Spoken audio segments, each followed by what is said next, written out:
You're listening to Rudolf Steiner Audio.com. This is a set of essays by Rudolf Steiner that are introductions to Goethe's scientific writings, entitled Nature's Open Secret. This is chapter 12, entitled Goethe and Mathematics. One of the great obstacles to a fair assessment of Goethe's significance for science is the bias regarding his relationship to mathematics. This is a double bias. First, it is believed that Goethe was an enemy of mathematical science and had greatly underestimated its significance for human knowledge. Second, it is asserted that the poet, lacking a background in mathematics, had avoided any sort of mathematical approach to the physical aspects of natural science because of his incompetence. In response to the first point, we must emphasize that Goethe repeatedly expressed such unambiguous admiration for mathematical science that it makes little sense to say that he held it in low esteem. In fact, he would have preferred that all natural sciences be conducted with the rigor characteristic of mathematics. Quote, "We must learn from mathematics the conscientious placement of matters in their proper sequence, always grasping how one thing follows from what came before, so that even when we are not using calculations, we go about our work as though we had to account for it in the strictest of geometers, I would have called an opponent I have been called an opponent and enemy of mathematics, whereas no one could hold it in higher esteem than I do." 2 footnotes. Number 1, this comes from On Mathematics and Its Misuse. That's from the editor. Second footnote, the second part of that comes from The Experiment as Mediator Between Object and Subject, editor, and a footnote. The second accusation can hardly be taken seriously by anyone who has any insight into Goethe's nature. Goethe repeatedly voiced his concerns about the work of problematic people who assume tasks and never consider whether such tasks are within the scope of their abilities. Are we to believe that Goethe himself would have violated this precept? That he should have developed his scientific views without considering his own limitations as a mathematician? Goethe knew that there are an infinity of paths to the truth, and that each of us can travel the one best suited to his or her individual capacities.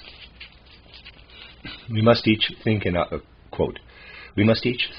own way, for along the way we will always find something true, or a kind of truth that will help us in life. The main thing is not to get carried away, to maintain self-control.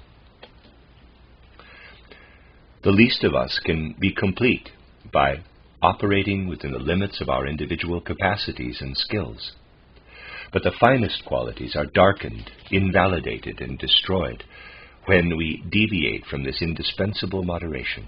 From Verses in Prose, close quote. It would be ridiculous to claim that in order to achieve anything at all, Goethe should have engaged in a field beyond his ken. The main point is to determine the task of mathematics and where its contribution to natural science begins. Goethe gave the most scrupulous attention to that. When it came to defining the boundaries of his creative power, his precision was surpassed only by the depth of his genius. We would like to point this out in particular to those whose only comment on Goethe's scientific thinking is that he lacked a logical turn of mind.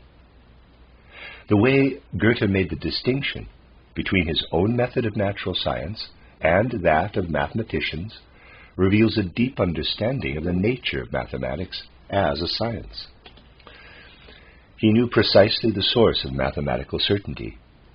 He had formed a clear concept of the relationship between the laws of mathematics and other laws of nature.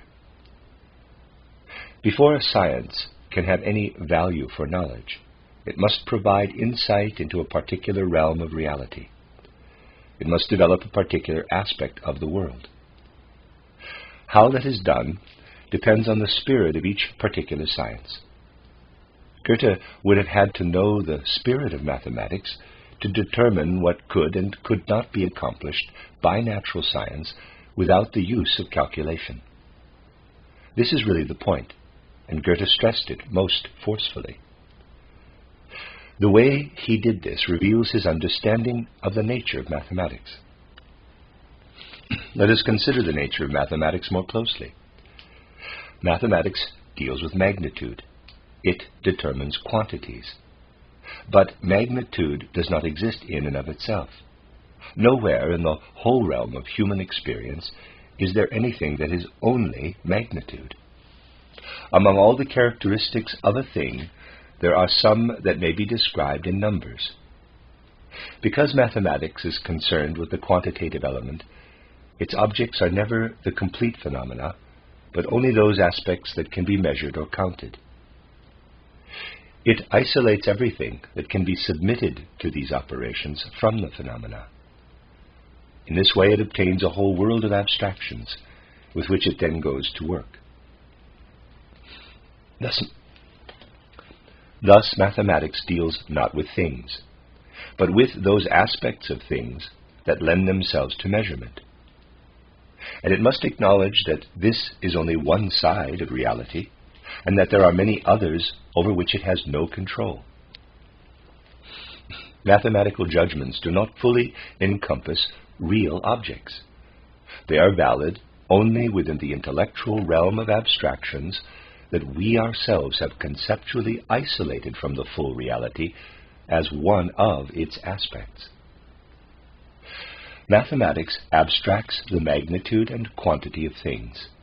It establishes ideal relationships between magnitude and number, and in so doing rises to a realm of pure thought. Real objects allow for the application of mathematical truths to the extent that they can be quantified. It would be a great error, however, to believe that mathematical judgments can encompass nature in its wholeness. Nature is not merely quantity, but also quality, and mathematics limits itself to the quantities. The treatment of mathematics and the treatment of qualities must work together.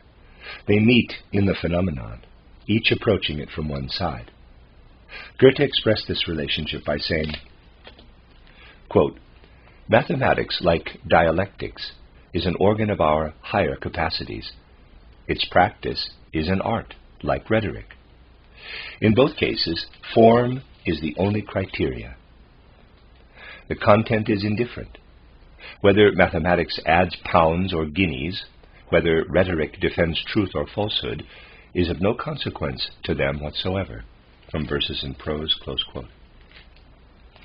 And in his title, Outline of a Theory of Color, Goethe says, quote, "Who would deny that mathematics, one of the most wonderful of human capacities, has served physics very well from one particular side?" Close quote.